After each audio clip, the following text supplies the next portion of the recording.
Amados, paz, graça e misericórdia. Estou muito feliz por estar aqui de novo e poder cultuar a Deus, ao nosso bom Deus, junto com nossos irmãos. Eu costumo dizer que ninguém vem ao culto, e lá em casa, sempre que nós vamos para o culto, às vezes meus filhos perguntam: pai, nós vamos assistir o culto hoje? Eu falei: nem hoje, nem nunca. Nós nunca vamos assistir um culto. Nós vamos fazer um culto. Quem tem um Deus do tamanho que nós temos, irmãos, não pode se contentar a assistir um show. Não pode se contentar em achar que nós estamos diante de um espetáculo que os outros estão fazendo. Não. O que eu tenho para dar é tão pouco, perto do que Ele merece, irmãos, que nós vamos sempre prestar um culto ao Senhor nosso Deus. Amém? Olhe para o seu irmão que está do lado e disse: eu não vim assistir um culto. Eu vim fazer um culto. Nunca esqueça disso, irmãos.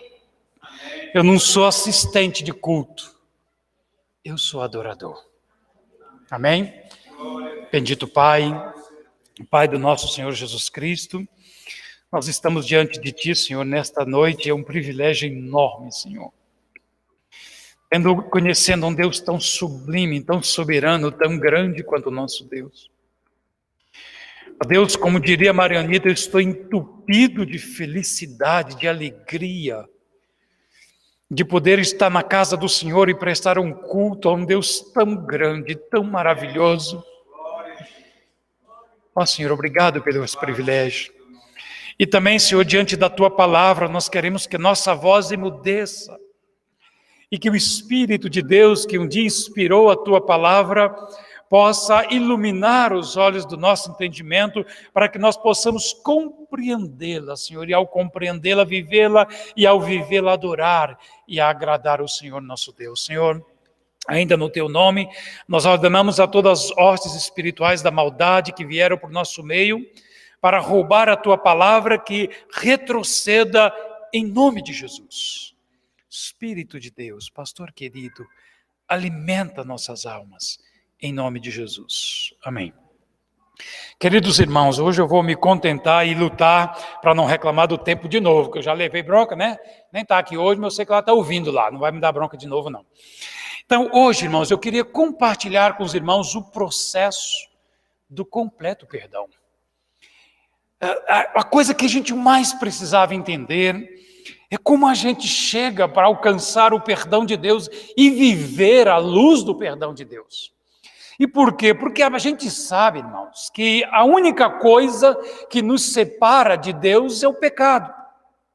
Paulo, escrevendo aos Romanos, ele disse: eu estou bem certo de que nem vida, nem morte, nem presente, nem porvir, nem passado, nem principado, nem potestade, nada pode nos separar do amor de Deus. Mas a única coisa que nos separa de Deus é pecado. E a ideia da desgraça do pecado, a separação de Deus do pecado, do pecado em relação a Deus, é tão absurda que Deus é intolerante a pecado. Por sua natureza, Ele é intolerante. Tanto que quando o Senhor Jesus na cruz assumiu o nosso pecado, o próprio Deus também o abandonou. Eu sei que tem teólogos que isso dói aos ouvidos. Irmão, não estou nem me importando que dói aos ouvidos de teólogo. Mas a Bíblia diz que Jesus bradou de desespero, gritando: Deus meu, por que me desamparaste? E o que fez Deus abandonar Jesus na cruz foi aquilo que Ele disse para nós desde sempre: o pecado faz separação entre nós e Deus. E eu quero analisar esse processo da restauração do perdão a partir de um episódio, irmão, muito conhecido na Bíblia. 2 Samuel capítulo 11,2 Samuel capítulo 11 ao capítulo 12. Não é esse texto que eu quero que os irmãos abram, por favor, abram Salmo 51. Então, em 2 Samuel capítulo 11 e capítulo 12, narra um episódio que todos nós conhecemos, que é um pecado de alguém que nós não esperávamos que praticasse uma loucura daquele tamanho. A Bíblia diz que Davi era o homem segundo o coração de Deus. Davi tinha uma visão de Deus como nenhum outro homem tem no Velho Testamento. Ninguém tinha clareza 1000 anos antes. Davi já tinha clareza de princípios eternos que nós só com o Novo Testamento viemos abrir os nossos olhos e começar a compreender. E por isso Deus disse que ele era um homem segundo o coração dele. Mas o que é mais fantástico em Deus, irmãos, é que mesmo Deus nos amando, é que mesmo Deus dizendo que Davi era tudo isso, nem por um minuto o Senhor escondeu o pecado de Davi.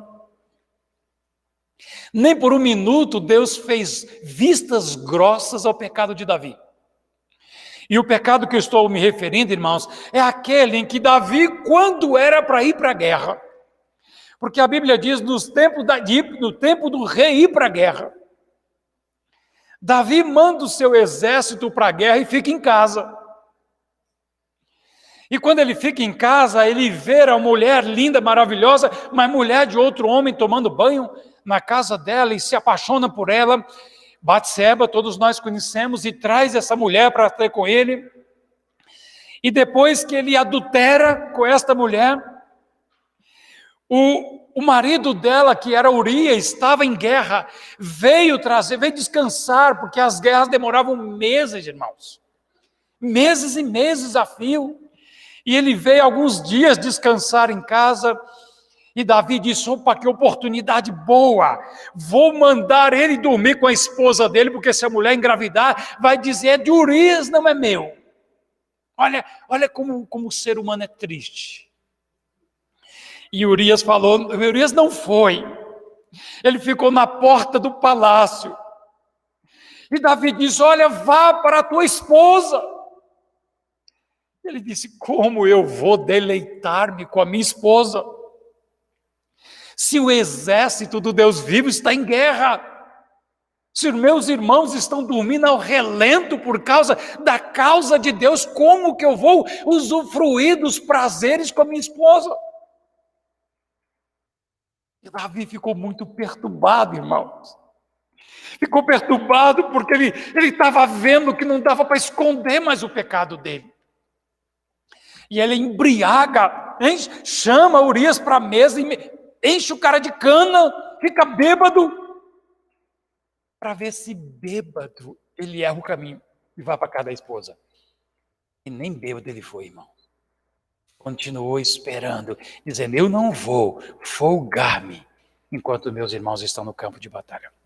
A mulher engravida, Davi no desespero, Urias, porque ele manda uma carta para que Urias, mandando pelo próprio Urias, para que ele entregue ao comandante Joabe, e na carta lacrada, a maldade de Davi, um negócio tão horripilante, que ele manda o próprio Urias levar a carta de morte dele. Porque na carta que Davi manda por Urias, para entregar ao comandante Joabe, é dizendo: Joabe, bote Urias no meio dos valentes dos filisteus. Davi, irmãos, tinha valentes que um homem matava 100 homens. Um soldado matava 300 soldados. Todos os exércitos têm esses soldados diferenciados. E Urias era um homem comum, era um soldado comum. Davi diz: olha, bota ele no meio dos valentes, dos filisteus. Era a mesma coisa que dizer: mata. E Urias vai e morre. Davi tirou um peso das costas, aparentemente. Me livrei, ninguém vai saber do que eu fiz. E quando ele fez essa loucura, quase um ano, irmãos, Davi ficou com essa história na cabeça. Sem que ninguém soubesse. Essa mulher engravida, nasce o filho. Quando nasce o filho, Deus manda um profeta para ele e diz o seguinte: olha, Davi, tem um homem muito rico, que tinha muitas ovelhas, muitas propriedades, E um dia chegou um visitante na casa dele, e esse homem, em vez de pegar uma das suas ovelhas e matar, ele foi na cabrita do vizinho, que só tinha um, de um pobre lascado. Pegou a única cabrita que ele tinha e matou, e deu para o visitante. Davi ficou com tanta raiva que disse: esse homem tem que morrer, esse homem mau. E Natan disse: esse homem é você, Davi. Você tinha todas as mulheres do reino. Deus disse para ele: eu te dei tudo, Davi, e se você me pedisse, eu daria mais. Mas só tinha Urias, só tinha uma cabrita, e você foi tomar a mulher dele. Irmãos, Deus demorou 1 ano para dizer isso para Davi.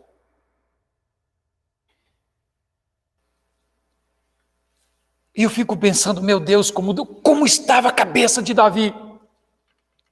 Esse fato, irmãos, foi tão impactante na vida de Davi, que ele escreveu 3 salmos para falar desse pecado dele. Salmo 32, Salmo 38 e Salmo 51. E eu vou ler com os irmãos o Salmo 51, mas eu vou fazer remissão aos outros 2 salmos. E eu recomendo aos irmãos, já que eu não tenho tempo suficiente para expor esses 3 salmos hoje, que quando chegar em casa, leia esses 3 salmos sob essa perspectiva do pecado de Davi. Repetimos, Salmo 32, Salmo 38 e Salmo 51. Eu vou ler com os irmãos só o 51 por enquanto. Verso 1, Salmo 51. Tem misericórdia de mim, ó Deus, segundo a tua benignidade. Apaga as minhas transgressões segundo a multidão das tuas misericórdias. Lava-me completamente da minha iniquidade e purifica-me dos meus pecados. Não é meus. É purifica-me do meu pecado. Porque eu conheço as minhas transgressões e o meu pecado está sempre diante de mim. Contra ti somente pequei e fiz o que é mal à tua vista, para que seja justificado quando falares e puro quando me julgares. Eis que em iniquidade fui formado e em pecado me concebeu minha mãe. Eis que amas a verdade no íntimo e no oculto me fazes conhecer a sabedoria. Purifica-me com hisopo e ficarei puro, lava-me e ficarei mais branco do que a neve. Faz-me ouvir júbilos e alegria para que gozem os ossos que tu quebrastes. Esconde a tua face dos meus pecados e apaga todas as minhas iniquidades. Cria em mim, ó Deus, um coração puro e renova em mim um espírito reto. Não me lances fora da tua presença e não retires de mim o teu espírito. Torna a dar-me a alegria da tua salvação e sustém-me com um espírito voluntário. Então eu ensinarei aos transgressores os teus caminhos, e os pecadores a ti se converterão.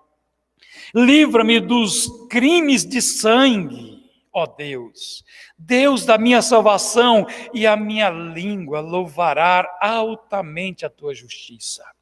Abre, Senhor, os meus lábios, e a minha boca entoará o teu louvor. Pois não desejas sacrifícios, senão eu os daria. Tu não te deleitas em holocausto. O sacrifício para Deus é um espírito quebrantado, a um coração quebrantado e contrito não desprezarás, ó Deus. Faze o bem a Sião, segundo a tua boa vontade.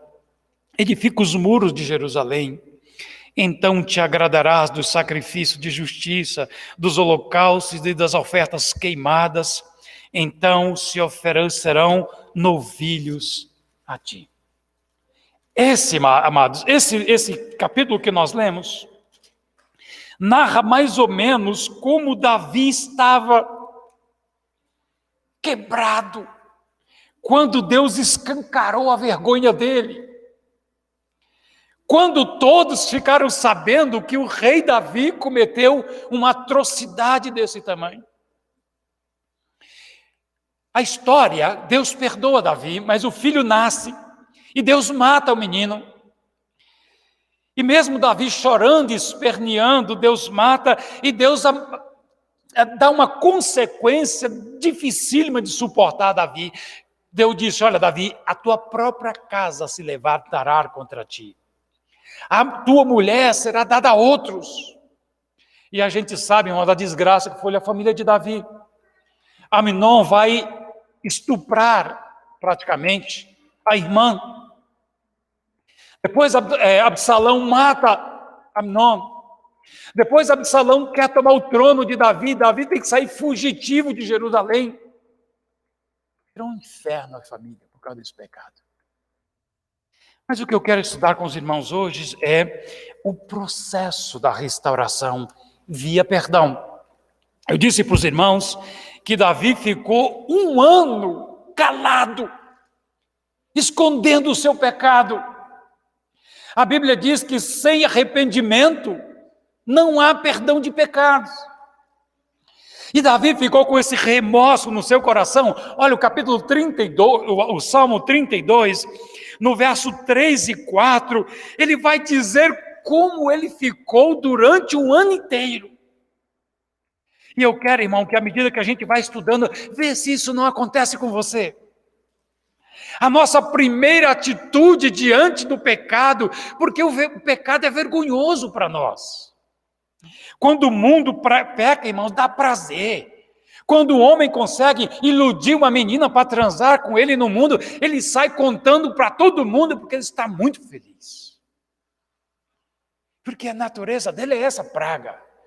Agora, quando o homem nascido de novo, o homem temente a Deus peca, aquilo é uma vergonha, uma coisa que se você pudesse, você enterrava. Olha o que fez Davi. Estão botando lá?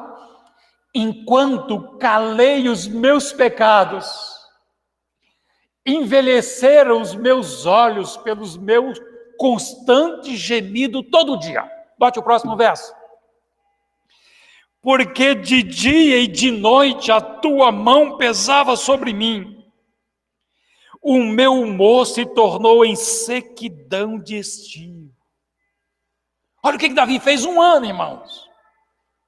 1 ano ele escondeu o seu pecado, usando a sua influência de rei para que ninguém saiba o que ele fez.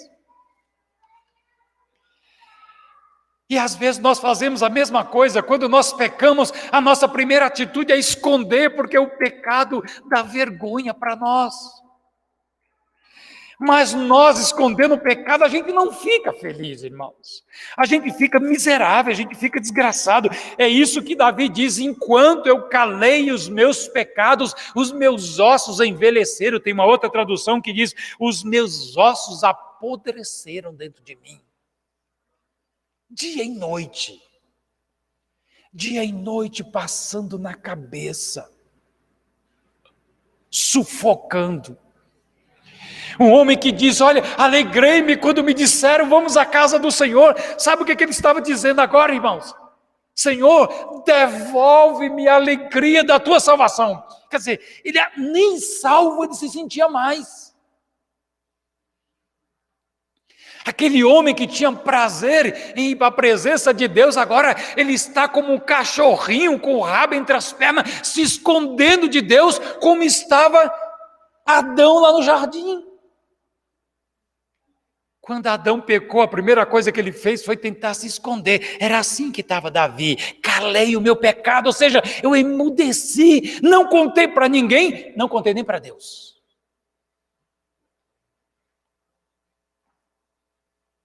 Isso, irmãos, acontece conosco.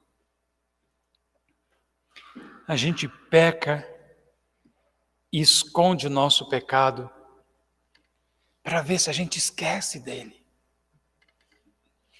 Para ver se ele para de grilar, de gritar na minha cabeça.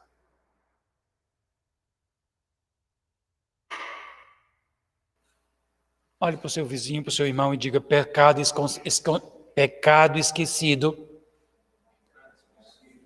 não é pecado perdoado. Irmãos, a nossa crueldade é horrível, é enorme. Se até Davi, que era o homem segundo o coração de Deus, fez isso, e nós estamos fazendo o quê? Quantos pecados já praticamos que a gente tem tanta vergonha que a gente quer esconder até de Deus? Que a gente cora de vergonha só de pensar nele. Ele disse, enquanto eu calei, eu escondi o meu pecado. Os meus ossos apodreciam dentro de mim. Ou seja, o meu corpo definhava. Lá no Salmo 32, ele diz, o meu bom humor desapareceu. Eu vivi emburrado pelos cantos de noite. Esse, irmãos, é o primeiro processo, a primeira atitude que a gente tem diante do pecado. É tentar escondê-lo. Esse é o natural, esse é o normal. Diante da vergonha que a gente tem. Mas isso não é solução para nós. Porque Deus não desiste de nós, irmãos. Se o pecado faz separação entre nós e Deus nos quer próximo dele, esconder, esquecer, não vai adiantar. E Deus achou um jeito de fazer com que a gente não esqueça. Sabe o que ele fez? O Espírito de Deus que está dentro de nós nos convence do pecado. Olha que coisa maravilhosa, Deus quer restabelecer o elo, Deus quer restabelecer a comunhão conosco, e a gente tenta esconder, e o Espírito de Deus martela na nossa cabeça, dizendo, isso é pecado. O Espírito de Deus testifica com o nosso Espírito. Glória a Deus, que Deus não desiste de nós, quando a gente peca, irmãos, nem quando a gente tenta esquecer. Essa foi a primeira atitude de Davi, mas não deu certo. Deus deu prazo de 1 ano para Davi cair na real. E por que 1 ano? Porque Deus, irmãos, não tem prazer em nos expor ridículo. Deus não tem prazer em expor a nossa vergonha. Essa é a última da opção, ou das opções. Primeiro é o Espírito de Deus trabalhando conosco, Ele nos convencendo, Ele nos chamando ao arrependimento, para ver se a gente muda de vida e restabelece a comunhão com Ele. Quando isso não ocorre, Deus joga lama no ventilador. Jogou na de Davi, jogou na de Abraão, quando mentiu dizendo que Sara não era sua esposa. Por que Deus não faria isso conosco, irmão? Por que Deus não fará isso conosco? Se Ele nos ama, Ele fará isso também. Glória a Deus por isso. Então, quando Davi não conseguiu mais esconder, veio o segundo passo. É reconhecer o seu pecado. É reconhecer a sua incapacidade de superar isso sozinho. Agora volte para o verso 1 do capítulo 51, do Salmo 51. Tem misericórdia, ó Deus, segundo a tua benignidade, apaga as minhas transgressões. Verso 3, porque eu conheço as minhas transgressões e o meu pecado está sempre diante de mim. Olha o que o Espírito de Deus fez com ele. Davi querendo esconder no mais profundo da sua alma, enterrar para ninguém ver, e Deus jogou, o Espírito de Deus ficava jogando o pecado de Davi na cabeça dele dia e noite, como um telão de cinema. Quanto mais ele tenta esquecer, mais Deus traz à tona. Ele diz, o meu pecado, veja que é no singular, não são os meus, assim, não, no genericão. Não, o meu pecado está sempre diante de mim. Por mais que ele tentasse esconder, Deus não topa. Quando Deus joga a lama no ventilador, que ele reconhece o seu pecado, ele diz, Senhor, tem misericórdia de mim, apaga de mim as minhas transgressões, lava-me. porque eu não estou conseguindo me livrar dessa tortura. Eu não estou conseguindo me livrar dessa tormenta. Segundo passo do perdão, primeiro é esconder que a gente faz, o segundo é reconhecer que pecamos. Irmãos, e reconhecer que pecamos não frustra Deus. Porque Deus não se engana em relação a nós. Deus conhece a nossa estrutura. Salmo 139 diz que a palavra ainda nem me chegou à boca, Ele já sabe. Diz que as minhas estruturas físicas ainda nem existiam e Deus já conhecia todas elas. Então, confessar o nosso pecado diante de Deus não é vergonha. Não decepciona Deus. Eu posso decepcionar minha esposa, eu posso decepcionar o meu irmão, eu posso decepcionar o meu amigo, mas eu não decepciono Deus, porque Deus sabe da minha estrutura. Irmãos, e por que nós temos que confessar? Porque nós não conseguimos nos libertar do pecado por nós mesmos. Eu não tenho condição, irmão, de pagar um único pecado que eu tenho cometido durante a minha vida. Quantos pecados você já fez? Dá para contar? Você não tem condição de pagar um único do que você já cometeu.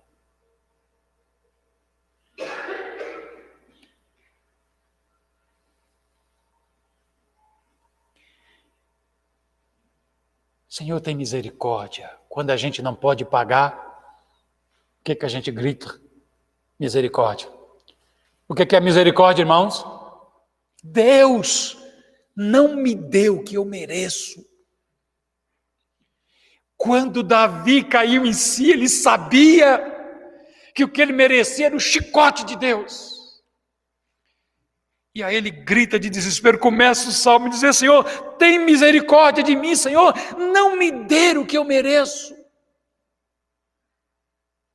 É assim, irmãos, que é com o pecado cristão.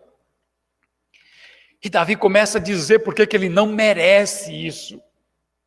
Por que ele precisa da misericórdia de Deus.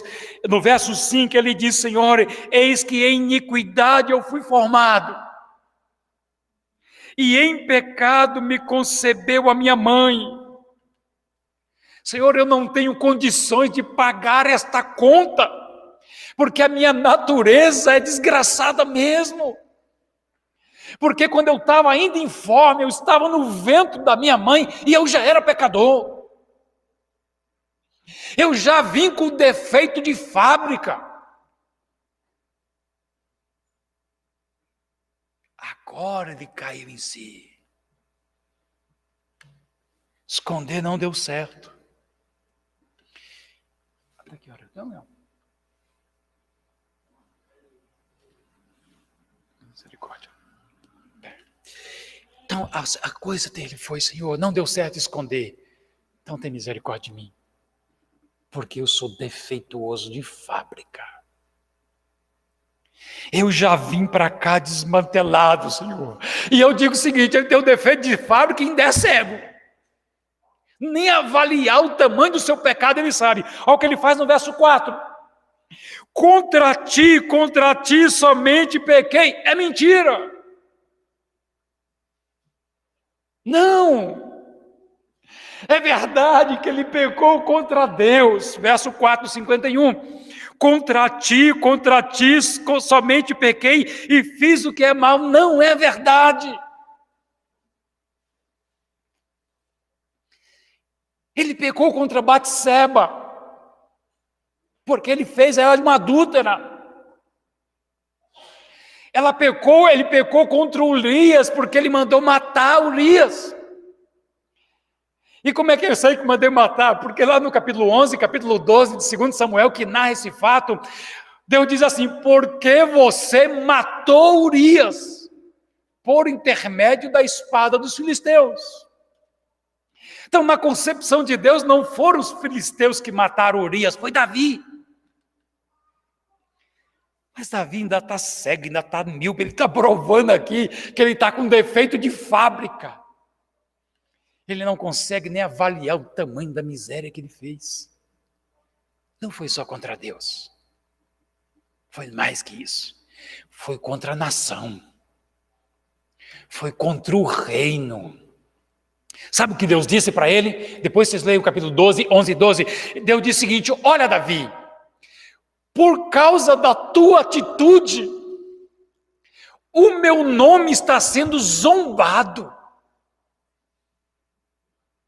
O meu nome está sendo blasfemado. Não foi só contra Deus. Deus virou chacota na boca dos ímpios por causa da atitude de Davi. Porque Davi pousava e realmente era como representante de Deus na terra. Como um homem que lutava as guerras de Deus, todo mundo sabia que aquele homem representava a Deus na terra. Que era um rei que Deus tinha constituído. Então, quando eles olham agora e vê a loucura que Davi fez, Deus disse: eles estão zombando de mim, por tua causa. E na miopia de Davi, ele achou que tinha agredido só Deus. O pecado, irmão, é uma desgraça tão grande que a gente não tem nem noção do estrago que ele faz. Veja o de Adão. Só um pecadozinho de desobedecer uma vez lascou a humanidade inteira. Inteira. Condenou a grande parte da humanidade para o inferno, sem jeito. Porque a gente sabe que mais da metade vai para o inferno. Mesmo Jesus tendo vindo, a maioria ainda vai para o inferno.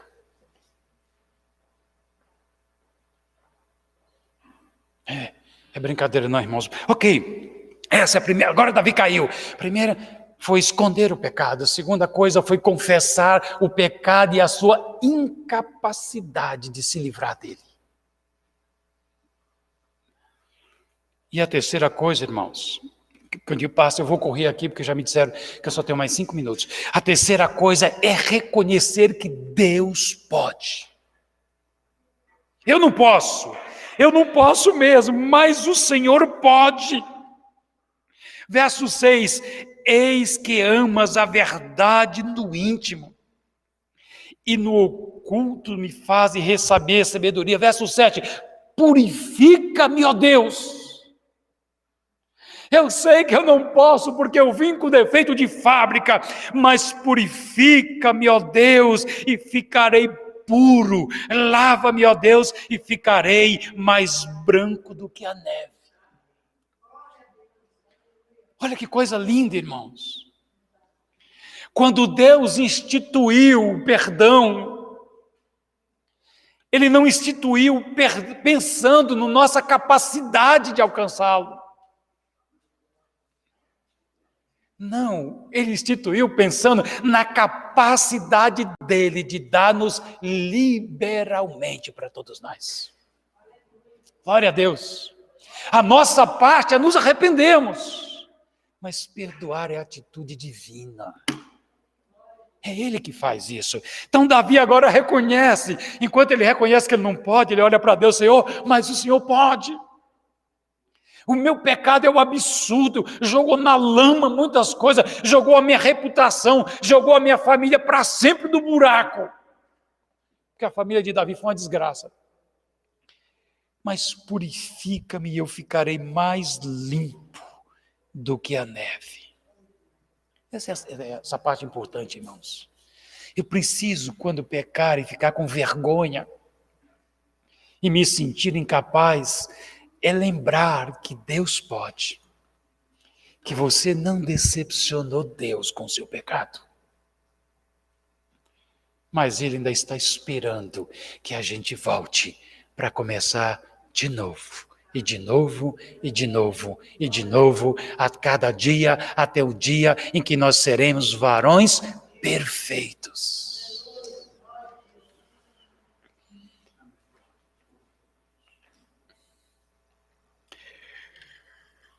Irmãos, eu só tenho mais 2 minutos, perdoe-me. Eu vou pular isso aqui tudinho e vou para frente. A quarta e última coisa do processo do perdão, sabe o que é? É a aceitação do perdão. Aqui é um lugar que o diabo trabalha demais nas nossas mentes, irmãos.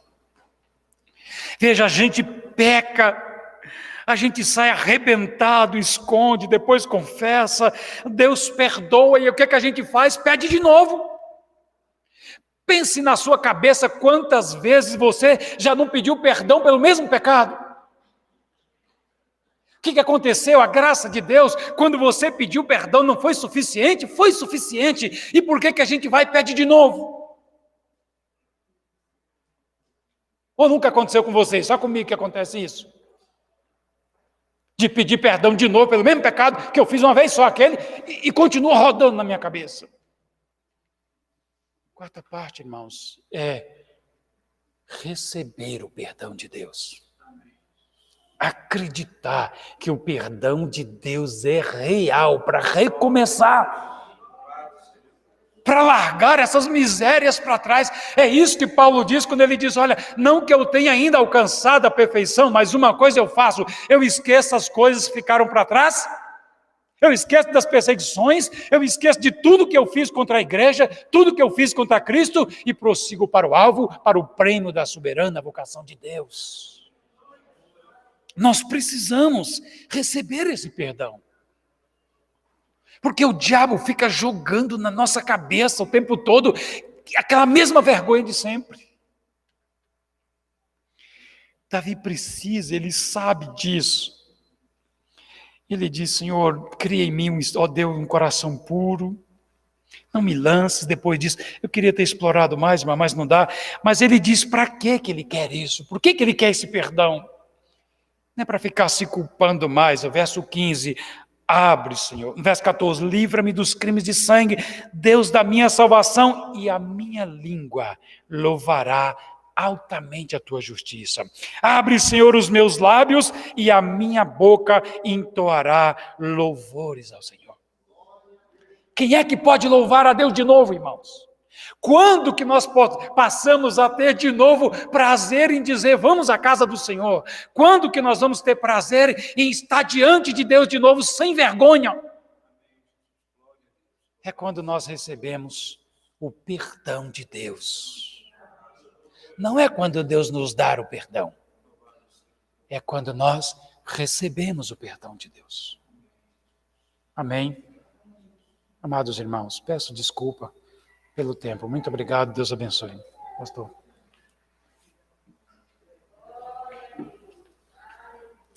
Eu já quero convidar você, da Igreja do Senhor, a fazer uma oração